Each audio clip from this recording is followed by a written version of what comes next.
Okay, what we'll do today is we'll start with a centering meditation for the group like we did last week, and then we'll move into a short talk about the effect of the reading lesson that was sent out. And anybody that's been doing that meditation process that's outlined in the back, share a little bit about how that's been working. And then we'll move into different methods of discernment through psychic and mediumistic methods, the basic approach to those.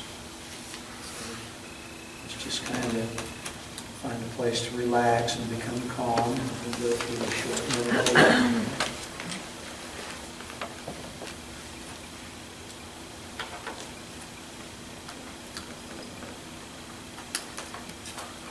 Just find a comfortable place to sit. Begin to feel the breath in your body, how it naturally relaxes you just as a normal physiological reaction through your intention, through your desire, just to begin to feel yourself relax a little bit, breathing rhythmically, gentling your mind, letting go of all that brought you here today, that preceded it, all that you're going to do when you leave here, and just be here in this moment of creation with those here and those on the unseen side. Feel the purpose of being here in this moment as you begin to breathe it in and relax even further. As you feel that gentleness that it brings and that focus on the higher consciousness, we begin to feel ourselves more aware of that which we are as an eternal being rather than that which we are here and now. Breathing the breath of life, breathing the breath of eternity as we begin to feel it enhance and begin to expand that sense of who we are in spirit. And we begin to see ourselves as a color that we find pleasing in the middle of our chest. That color is the color of who we are spiritually. And we begin to see that color begin to expand with each breath as a billows on a coal, breathing it greater and greater, gently and softly, until it begins to become further than the confines of our physical body, enveloping us in a gentle, caressing feeling of energy around us. We begin to feel that color as we breathe it in on each breath. Feel it almost tangibly as the air as we breathe it in, and let it penetrate every atom of our mind and body, until this is who we are in this moment, this being of spirit, connected to all that is unseen. And as we feel this spiritual being present always around us, we now put our mind first to the one to our left, and as we touch the spiritual energy of that one, we sense one of like mind.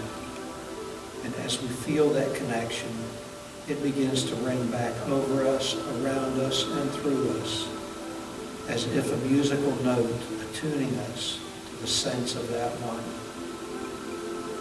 And we now put our mind to the one to our right, gently and easily until we too touch that spiritual energy of that one. And it too rings back around us, with us, and through us, as we begin to now feel ourselves become more than the sum total of all that is in the room. We feel our minds connected all around the room and our spirits as we begin to feel ourselves as a group and not as individuals. We feel ourselves here for the purpose to be moved and inspired and to inspire those around us, spiritually and physically. And as we feel this coming together of a group, we now feel those on the unseen side stepping up behind us, whether you sense angels, spirit guides, or God's presence as a universal mind. You feel that presence and teacher step up behind you and begin to connect to all other teachers behind us. They too begin to join in a singleness of purpose for the time this class will be. We feel their presence. We open our minds to being impressed by them in the moment in this circle. We agree to be open and let all thoughts suspend and just be impressed by the moment that we are here with this teacher and with this group. As we breathe this in, we feel the totality of all that is here in this moment.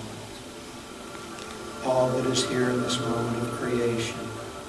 And we relax our minds further and feel our purpose within all of this. Breathing it in.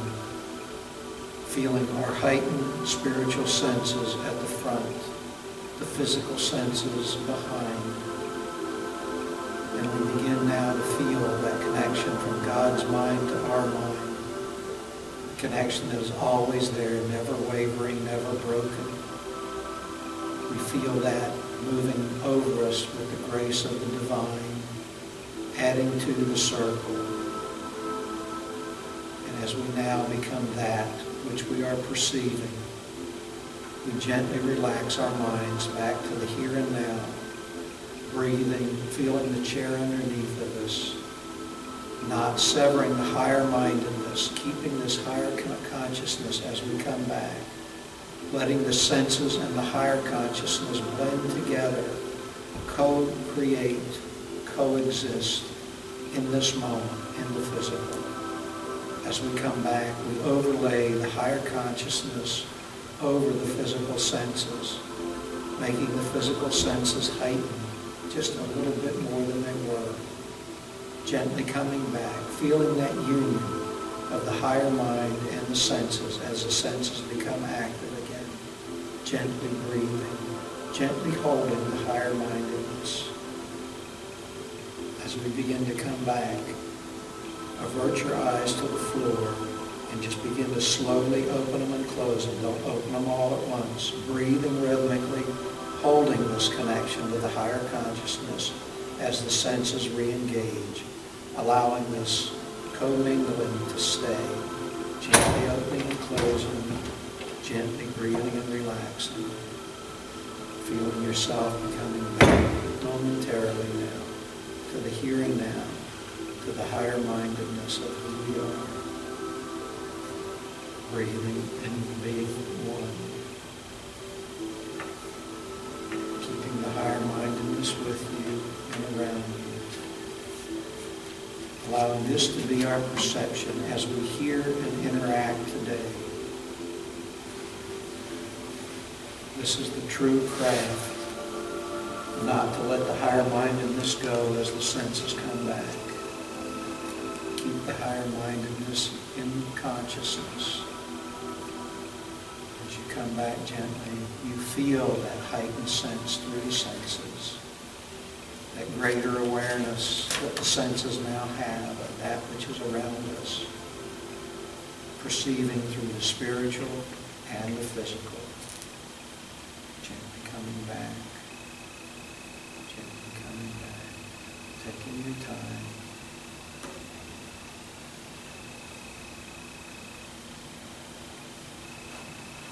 Allowing yourself to be here now.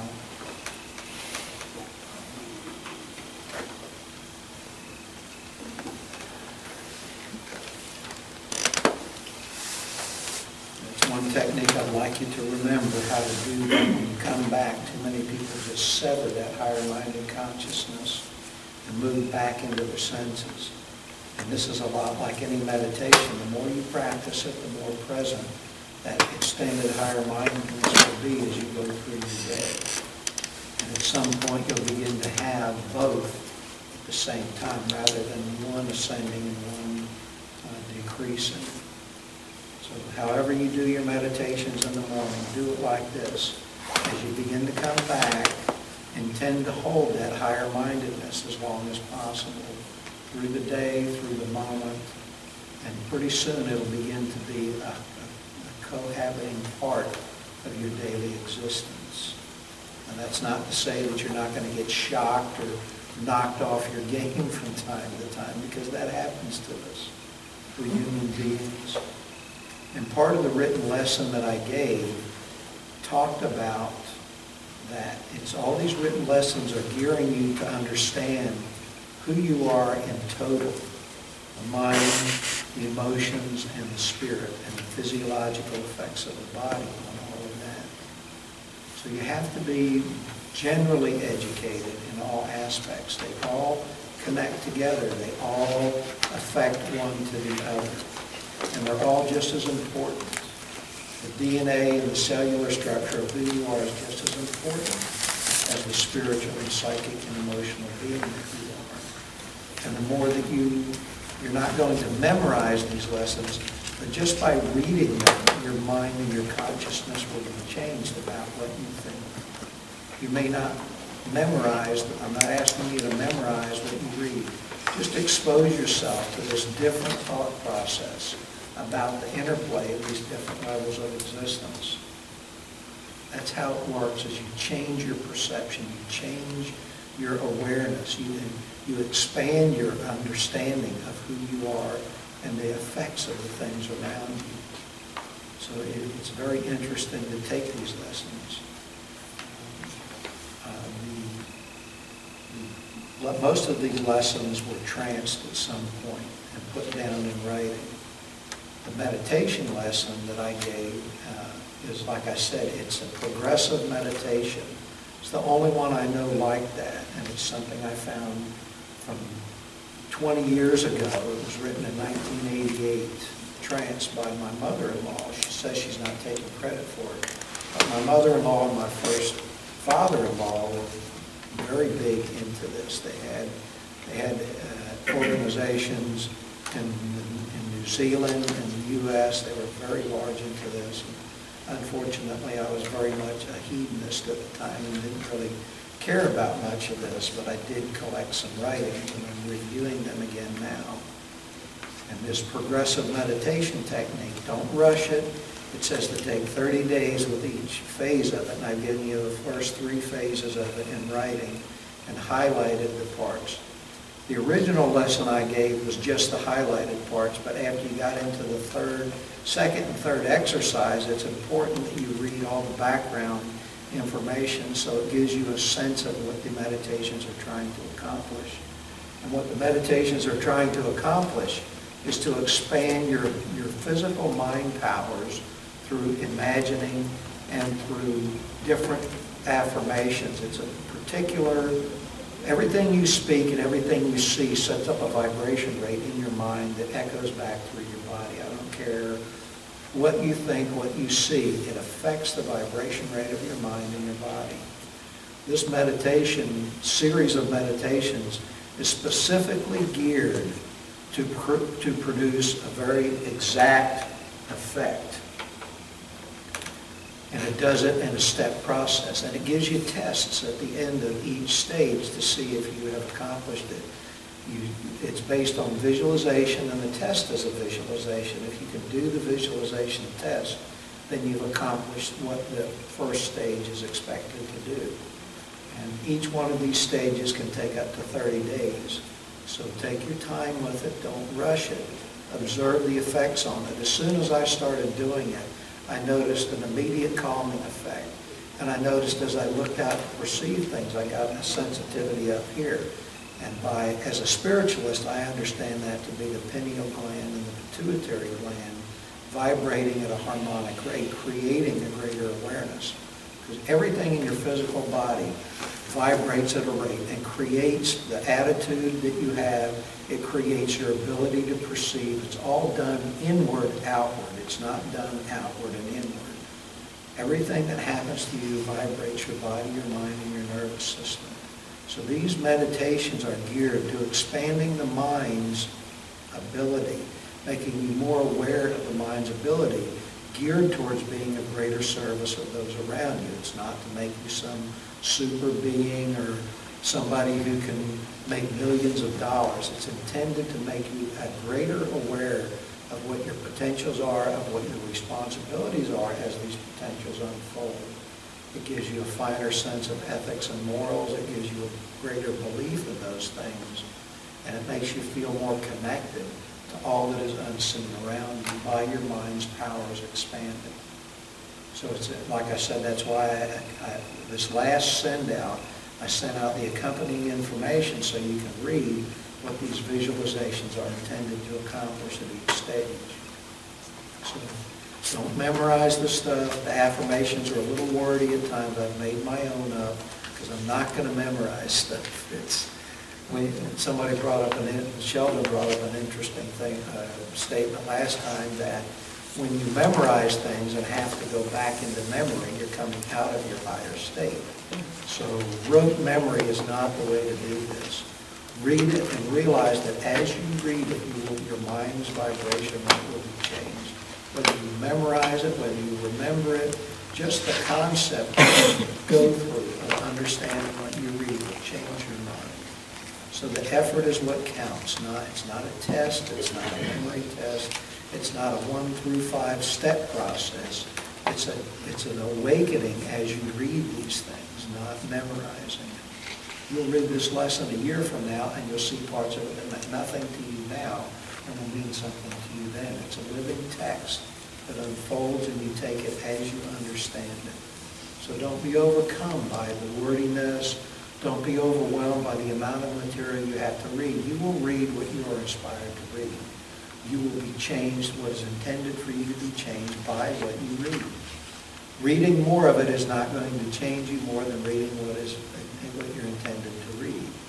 So again, there's a lot of written material sent out. Bit and piece it, read it, open it up, read it in the middle, read it from beginning to end, read it however you as an individual feel to read. Your development works with you as an individual, not me, the way I think it should work. So just a couple words about that. Has anybody been doing these meditations? Karen? Shirley? Some of the people are new, so I don't expect them to have been doing it. But have you noticed any noticeable differences by doing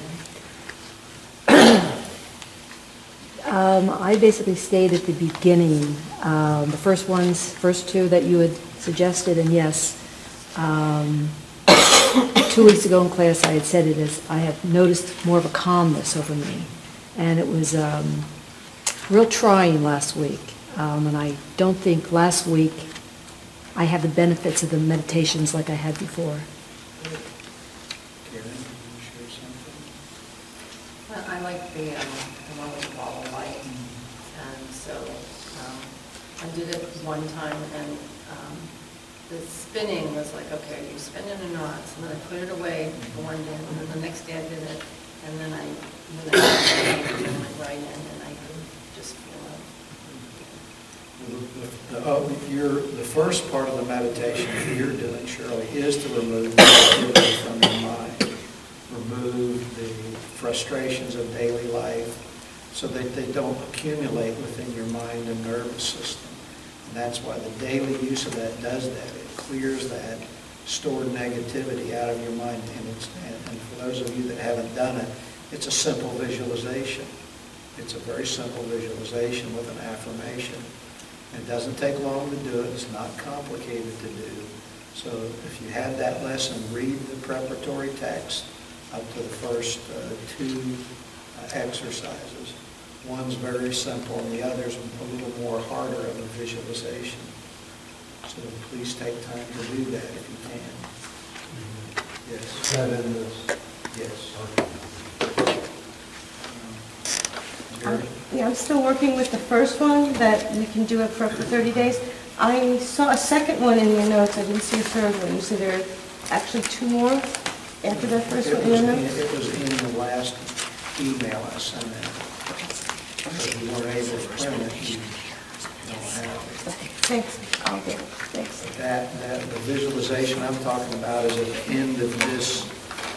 For those of you that have a new handout, what I'm talking about, it's called Mind Study right here. And it says Preface, Mind Study and Preface. This is what we're talking about right here. It's almost at the very back 4 pages. The one that's highlighted? Well, it's got highlighting on it, but it starts off, the first page, it says mind study and then preface. And you just read through that, and when you get the highlighted portions, that's where the meditation starts. That's where the actual visualization exercises is with the highlighted portions. Is that the second one? And the third one's in the email? In this written part here, it's all there. Pardon? It's all in that lesson if you got that. There's one that they ask you to do before every exercise that will continue throughout the process. And then the second one you do, as you accomplish that, you won't do that one anymore, but you'll still do the original preparatory one of visualizing light in your mind. And similar to what we just did now, parts of it. What was really surprising to me is I've been doing that, part of that first exercise. I've been doing that in my healing, the healing that I do for years, and I didn't realize until I read that it was the same thing. But that's part of the visualization I do, the healing that I do when I work with people. Yes, In the material, in the narrative of today's lesson, the author, the writer, was very emphatic that you should not continue this if you feel the negativity or if you feel, what can I say? If you still are the type of person who has the negativity or the criticism or whatever. I mean, they were very emphatic that you should not be involved. And I know I have a lot of criticism. I don't know if that's the right word, but I'm a very critical person. And I was thinking about that, and I was thinking about your email about just reading it. Just read it and take what you can, but they said, do not go on, do not do these visualizations. It may be at another time in another place in the future. Well, what I find with that is like today, you don't see a number of people, regardless of what's happened to them, they're not here today. And that's because this class is for the people that have come here. There is a spiritual design on classes and on personal paths. And what happens is that if it's not for you, you just won't be there. And if you can't do these meditations, you'll just stop doing them. If you find no benefit from them, if they're not for you, you just won't do them. So I don't think that... Well, I'm not saying, I have done the beginning ones, but the narrative in here, the author was saying, don't even try them. Don't even do it. Did anybody else gather that from the reading? You did? Well, just by the fact that you say you're critical, you're being too critical with yourself. I'm most critical of myself. Well, it's kind of like when people talk about evil people. You know, an evil person is easy to spot. Good people, if you can ask the question, am I too critical, you're probably not. Because too critical people wouldn't ask that question. They wouldn't be willing to face that fact within themselves. And it's just like when you task yourself and you're a good person and you think you've done something wrong. Unkind people don't even ask that question. So the fact that you asked the question, was I unkind, answers itself. Yes, you're a kind person because you can ask the question, am I being unkind? So if you can ask the question, am I too critical, you're probably not. That's how I would say the gauge. Would you go over the burning bush? Okay. The meditation. Well, burning bush. Why? That's just what they've named it. Because when the people that wrote this were very Christian in origin. In any channel, regardless of how tranced they are, information comes through them as the person that they are to a certain extent. Because the instrument, the person that's producing the writing, has to put it down as they are as a person. That's how it works. So they've chosen to call it the burning bush because that's the imagery that works in the mind of the person that did the writing. They're Christian oriented, so what they see, what their assessment of that is, they call it the burning bush. Son of God. Right, and it's, Son of divine. but the actual meditation is where you fill your mind with the light of God. Let that be through you and extend out to all other things through you. So you, in effect, are the burning bush. Do we have to say burning bush? No, you don't. It's just what they're, you haven't heard me refer to it as. Yeah. You said the light of God. Yeah. go ahead. It's again, And there's no matches required. It sounded Except like they me. wanted that image, Yeah. that light flowing, the intensity of it coming in. That's what I got from the burning bush.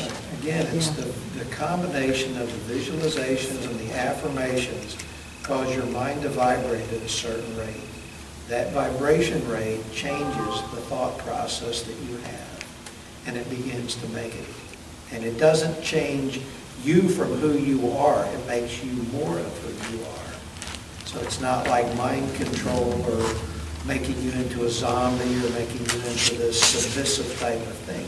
It makes you more of who you are, not less. So, yes, and This is my first time, so I didn't get a chance to read all this stuff, so I'm just kind of going from today. I got a distinct color when you told us to meditate. I felt calm. I saw pins of light when you said look over here, when you said look over there, and then I saw multiple lights when we connected with everybody. I just wonder what everybody else saw. Is that okay to ask? sure. Okay. Did everybody have a share in that visualization? Were they able to see what? I mean, I don't see, I feel, I know, Yeah. I don't. I'm not a visual type of person, so. So to ask you a question, look at my voice working. He's talking about the pituitary glands a few minutes ago. Well, Angela got a question first. I just wondered what everybody experienced. Well, that's what I was going to talk about. Oh, during the okay, meditation. through the glands, okay. It felt as if I was being touched. I could feel like, I didn't hear, and I know the medulla, the small brain, is in here. It's in this cortex back here. And it felt like somebody was just, may have been in the very far too long, but it felt like little waves of butterfly wings, or, or wings. Just a little, you know how you feel when you slightly advance something. And I noticed the air stirring. And I just wondered, is that an activation? Is there a gland in there being activated? Or? Angela didn't read that lesson yet, so we have to, I want to have people respond to our question, then I'll answer yours. Okay. Did Sorry. anybody have the visualization? Did they see the colors? I saw yellows when you said to look to the left. I saw yellow and green and indigo over here. So colors, I kept seeing indigo too. yeah, the colors do mean something, and I saw red. As a clairsentient rather than a clairvoyant, all I do is sense balance, sense intensity of energy, sense calmness, and as I say the meditation, I'm trying to be inspired to make a balance with the energy. I don't say the same thing every time. So what I do is, as I don't see, if somebody asks me to see it, it's like if somebody says, see a rose for me in your mind. You can see it, but I don't. I just know what a rose looks like. Other people can see an image in their mind, but I know what it looks like, and I can probably smell a rose when somebody says that to me. So in a meditation like that, I'm feeling the flow of energy, I'm feeling the calmness and the togetherness, and it's like tuning an instrument to a perfect tune. I can sense the attunement of energy rather than see it. And I'm sure there's other people in the class that are like that are feeling and knowing rather than seeing. So either way, it works. Either way, the end result is accomplished. I saw yellow. Yellow and then blue. Yeah, when you, I think you mentioned some part where you said put attention on your center, I got a flash of yellow and white, which I was kind of surprised at. But then in the connectiveness, it was more a sensation or feeling of energy. One energy. What energy? One energy. A unified energy. Right. Well, you know, we were asked to put our attention on the left at first, weren't we? And then the right. And then the whole. Right. So yes, it was an energetic experience. Not so much color. Good. I was curious, is it Brenda in the middle there? What color did you see while you were meditating? You didn't see a color? I was more feeling the colors. Okay. I would say that for myself as well. It was more of a warming feeling than a More color. than the same color. That's where I feel it was through the center of the body. And I also saw I felt the spirit unseen guides stepping up, the teachers that are going to be here today. I could feel them stepping up. I saw salmon, color salmon. And then I seen a lot of salmon jumping up the big streams, the waterfalls and stuff, what I saw. And it just felt like nature, everybody kind of, when I thought about the whole group, it was just like the whole group was just coming together like nature or something, is what I felt. Cool. Do the particular colors have a unique meaning to each individual, or is there a universal meaning for red and indigo and yellow and salmon? Now you're moving into one of the topics that I was going to talk about for when we decide to work individually with each other about symbology and colors. You're welcome. There's a lot of schools of thought about color, and I've always been one that says, learn the system first and then make it your own. You have to learn the system so that the spirit realm has a way to consistently communicate with you. And the universal meaning of colors is fine in the beginning, but don't be constricted by the system, because at some point you make it your own and it begins to speak to you in a way that you, mostly only you will understand. And that's the thing with symbols and colors. There are universal meanings, but at some point they will begin to mean, when the spirit realm begins to communicate with you in that fashion, they ping different feelings, different colors, different knowings off of you until you agree. It's kind of like learning a foreign language one word at a time. This sound means this sound means cup, this sound.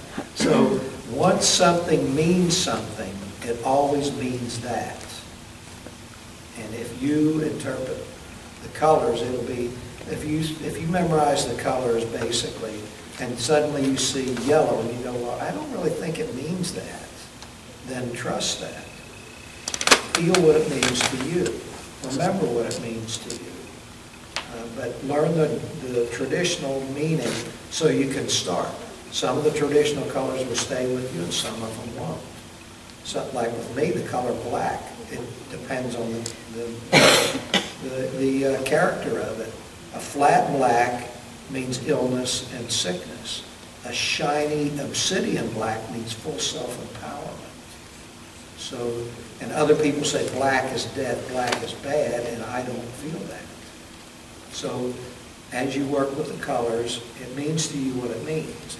You will have a sensation with the color when you see it, and that's what you will try to work with. I had a very interesting experience with how I started reading symbolically. It took me 2 years sitting in classes before I could make sense out of what I was seeing, because it was such an odd symbology.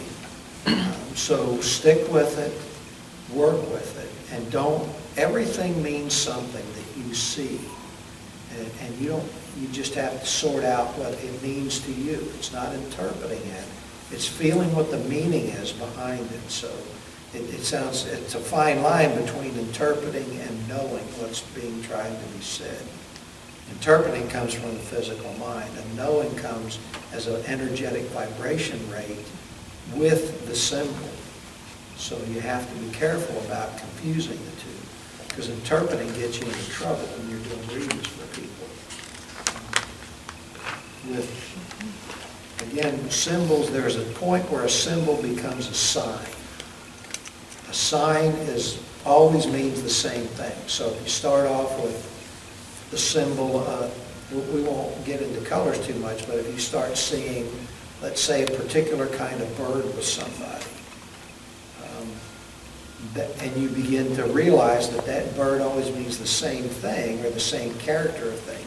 It'll always mean happiness, or it'll always mean illness, or it'll always mean challenges. And it won't mean the same challenge, and it won't mean the same illness, but it always has the same character of energy that it represents to you when you see it. And when you realize that character that symbol represents, that then becomes a sign. It always means the same thing. So you begin to teach yourself how these readings work. And you can, the hardest person to read for is yourself. And I've been doing this 30, 35 years, and I still question what I get from myself. So the hardest thing to do is to learn to read for yourself. Other people, you learn to read for them fairly easy because in the beginning in classes, there's no vested interest in it. There's nothing on the line with working with people in class. So you work in a safe environment, and it's not a game, but it is a safe environment for you to work in. So that's why we have these classes. When you get out and we're working with somebody in the public in a professional fashion, if you choose to do that, whole different deal there, whole different deal. People are in trauma, they're in difficulty. Some are looking for amusement, some are curiosity seekers, but some people really have a need, especially with healing. They've been given up on by the medical profession.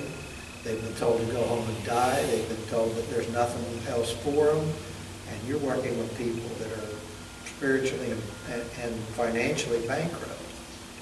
And sometimes you get into that with readings, the same thing, when somebody comes to you for counseling. And the thing you need to remember, even if it's your first time or your 100th time, you are participating in a planned event from Spirit. This is a planned event that person came to you. You didn't promote yourself and convince that person to come to you. They picked your name out of somewhere. They had that name put in their mind by Spirit to come see you. And when you come to see, and when people come to see you, you have to honor that moment of creation that they were invited to be at. It's a moment in creation that you are a part of. You are not the moment.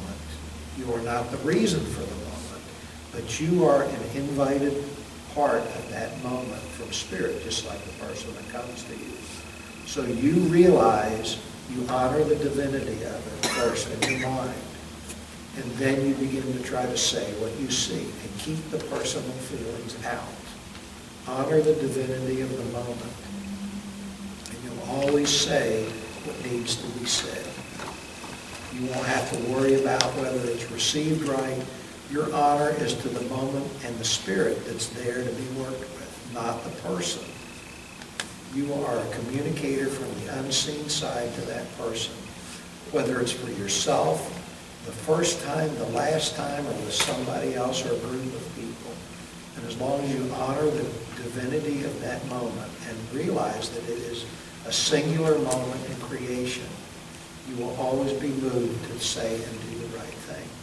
The person may not agree with it. They may not like it. They may think you're the greatest person that's ever spoken to them. But that doesn't matter. The inner connection, the inner honor is what you are responsible for. And you have to remember that first.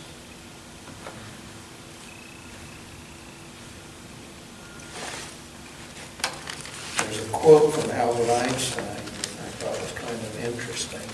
I came across, and I'll read it to you. It says, "The intuitive mind is a sacred gift, and the rational mind is a faithful servant. We have created a society that honors the servant and has forgotten the gift." That's good. I'll read that again just so we can hear it. The intuitive mind is a sacred gift, and the rational mind is a faithful servant. We have created a society that honors the servant and has forgotten the gift. Everything that we do, everything that we work with is a matter of choice. Every situation that we're in is a matter of choice. We can affect it one way or the other. We can choose to be there. We can choose not to be there. So why do we find ourselves in such difficult situations sometimes? Hey, we're all good people. We don't deserve those kind of situations, do we? The reason that I end up in those situations is because, as with most of us, we have millions of years of genetics, millions of years of genealogical cellular memory of who came before us and who we are in this moment. Our ancestors have imprinted on us through the act of procreation a certain amount of cellular memory of who we are. And we react to that at times. We also have inbred instincts within us that, by the very fact of our genetic evolution, we react certain ways to certain things. At some point in our evolutionary forward movement, in the beginning, it was the community was what mattered. The tribe, the community, whatever it was, that was the primary focus. In today's society, the individual has become the focus. And as we move towards that over the years of the millennium, the personality has become, some people call it the ego, whatever you want to call it, the personality has become more and more developed, and it has hybrided itself onto the instincts until it has convinced us that we cannot exist without our personality, our ego. It has convinced us that it is as important to survive as the physical flesh. And therein lies the challenge.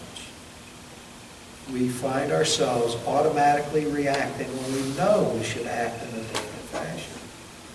So don't feel put out when you act out of sorts. You can't help it sometimes. It's this automatic happening with people. The spiritual discipline, the spiritual mind allows you to put it into perspective. It allows you to step back and have another perception for what went on. And it allows you not to beat yourself up over acting incorrectly when you knew you should have acted differently. So does that mean you can never get rid of your ego?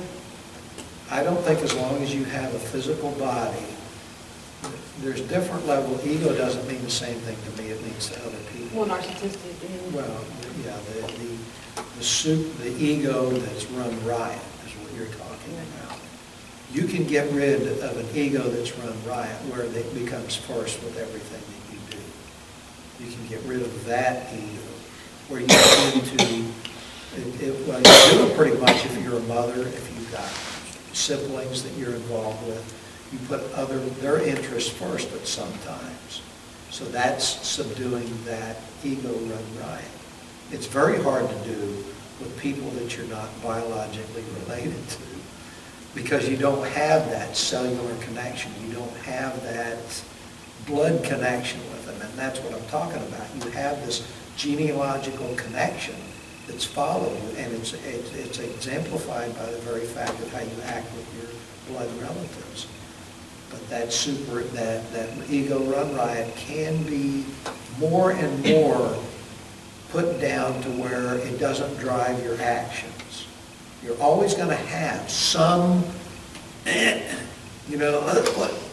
can have that initial shock, but as you practice disciplines and understand a wider philosophy of life, you will less and less let it drive your actions and words.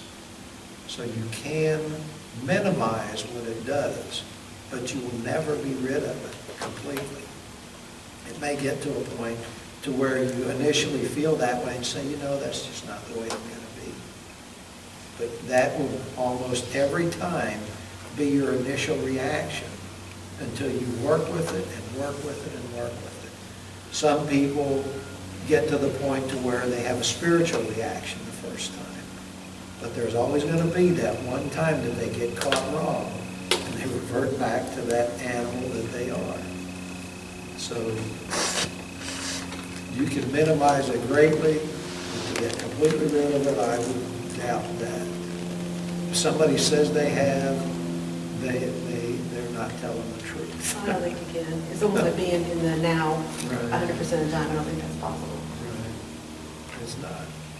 But one of the lessons in their talk, if you read those lessons, there's one called Imagination of Mind and Memory, and it talks about how that interplay works with being able to imagine things and being able to control it and use it in a constructive sense to benefit you rather than daydream and lose yourself from the present.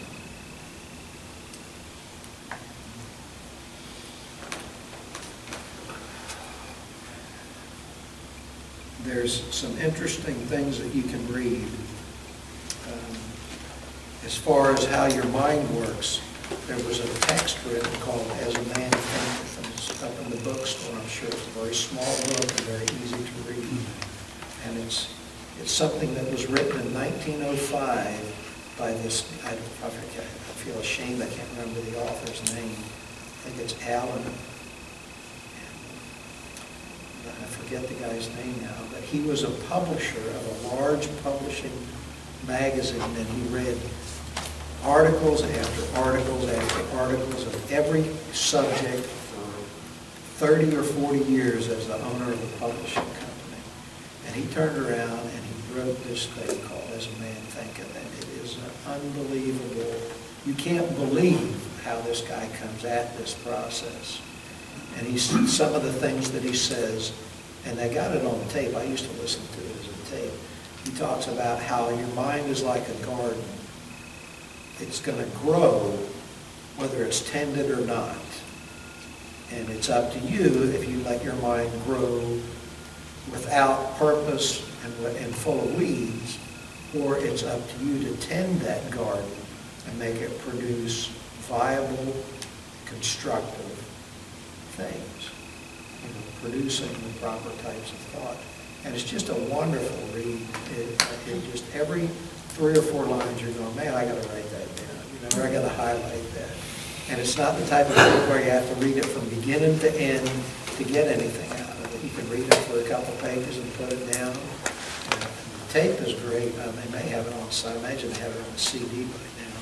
Tells you how long ago I read it. James Allen. James Allen. E.M. A-L-L-E-M, It yes. was written in 1905, and it's just a fantastic writing. And when it says as a man thinketh, that's third person man, that's gender man. It's man. Somebody got an attitude about that, and they came out and wrote a book as a woman thinketh. Nobody understood. Possibly is. That was the ego stepping in. No, your mind, it doesn't matter if you're a man or a woman, your mind, the personality, the ego is what separates you, but your thought processes, the actual unfoldment of thought processes is pretty much the same for man or woman. It's just expressed differently as it comes out. Although the mind, in my opinion, tends to contain the alleged identity. So that part of most people's identity would be their gender. And that would be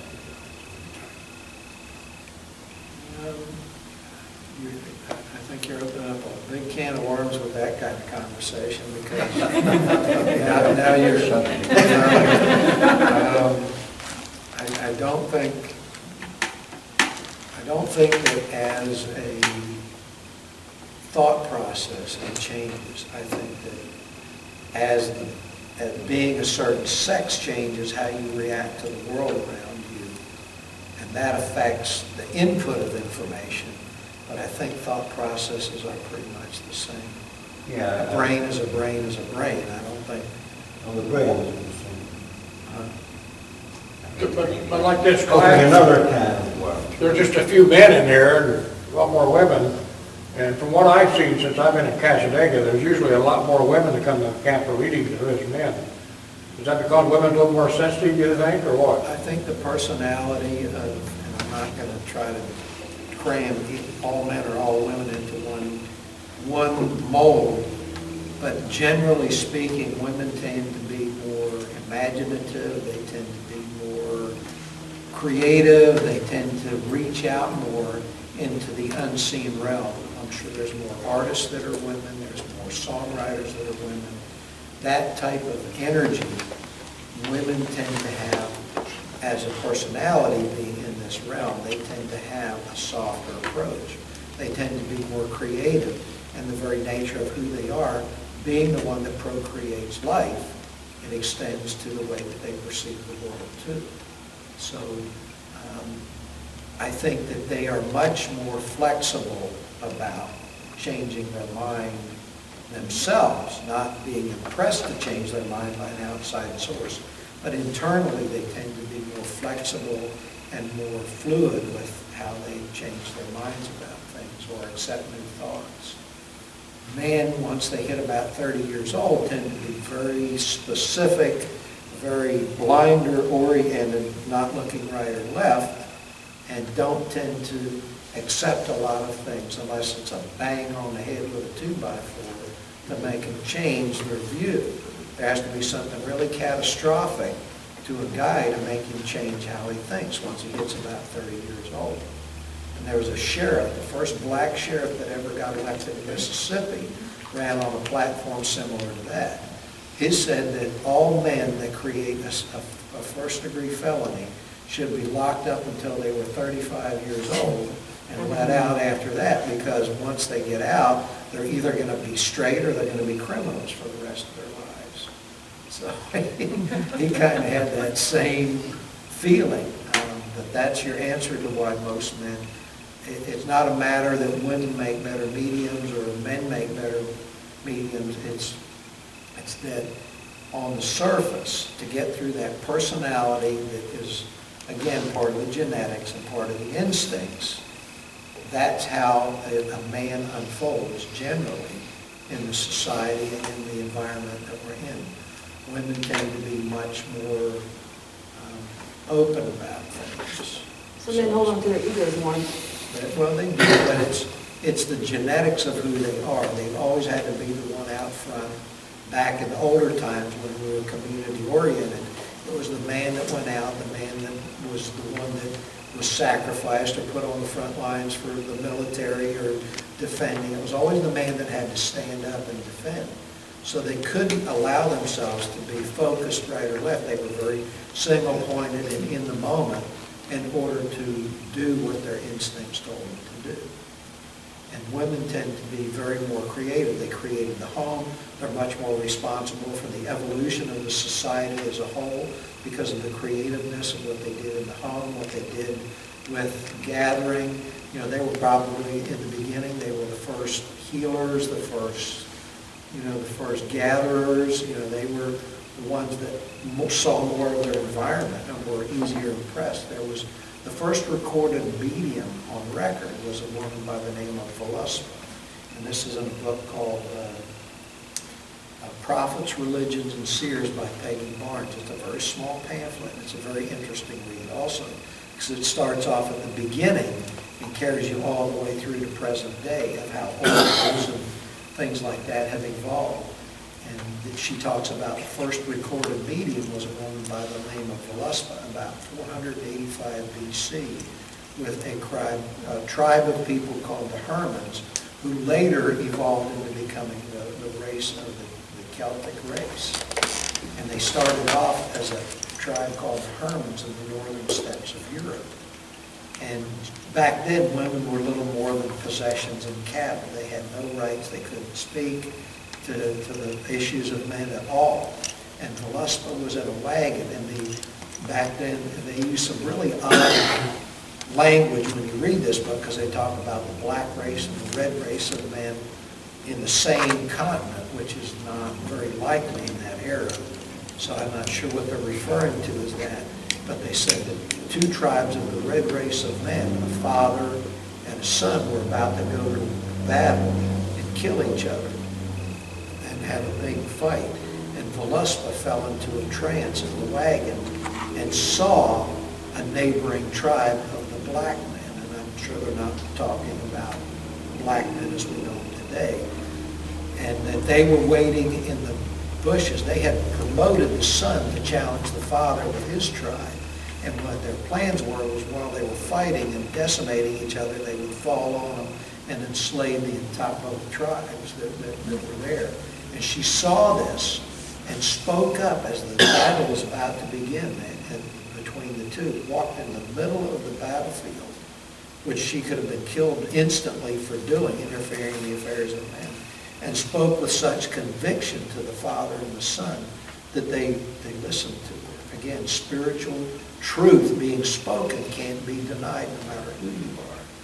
So she spoke to them, and they went ahead and they backed up, and they had a reassessment of the situation. They still acted like they were going to go to war, and they sent scouts out to see if this was true. And as they were preparing to fight each other, or looking like they were going to fight each other, and of course they did find this other group, so they didn't go into a battle, and they made a plan where they took over the other race.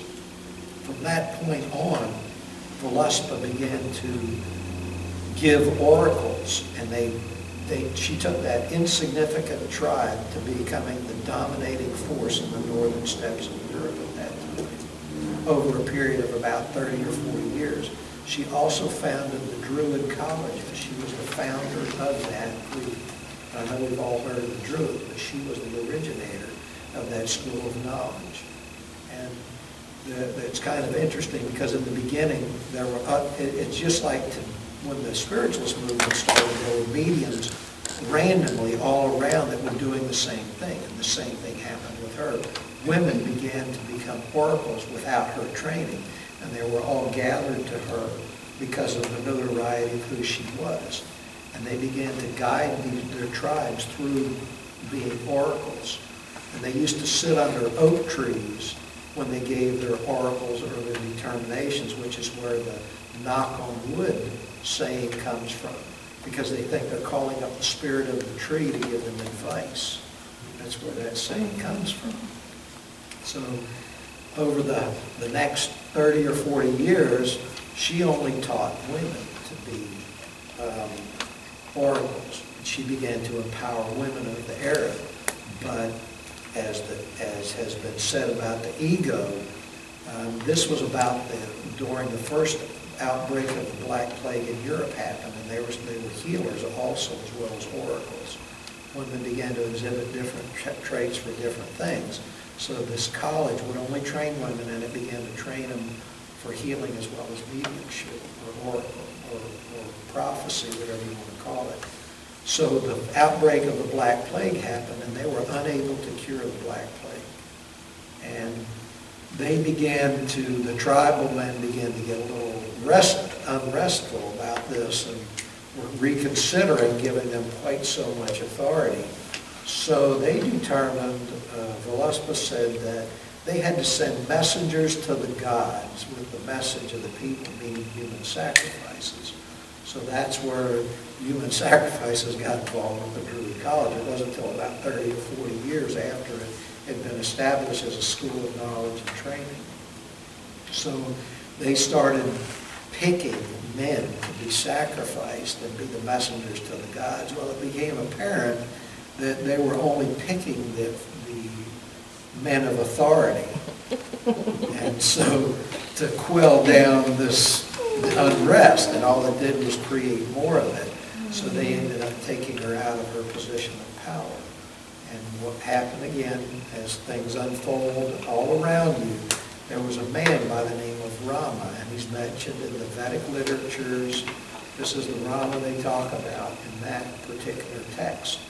And he was walking, he kept going through the countryside, and he came up with a cure for the Black Plague. And it was with mistletoe. He arrived at a concoction of mistletoe, and people began to become healed by it. And he was given it through spiritual vision, where he fell asleep under a tree and was given this vision.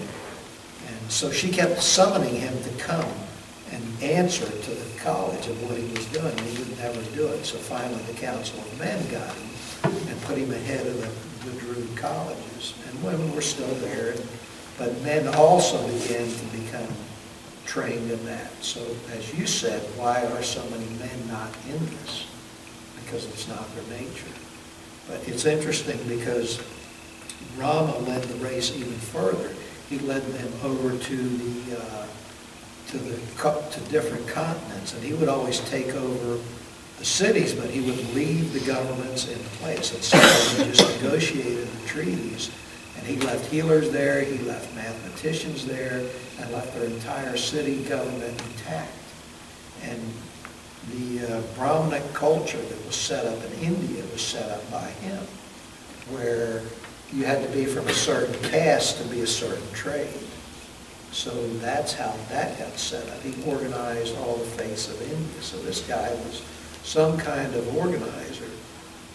But it's just an interesting read. Like I said, when you see these things, you can see how individuals, by their conviction, have changed the course of the world time and time again.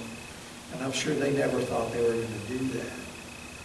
So if you read that, again, it's going to expand your consciousness. It's going to encourage you to take control of your life. If you see the accomplishment that these people had that are no different than us. No different than us at all. And the name is? The name of it. Yeah. It's Prophets, Religions, and Seers by Peggy Barnes. I'm sure they have it up in the bookstore here too. They got a lot of books.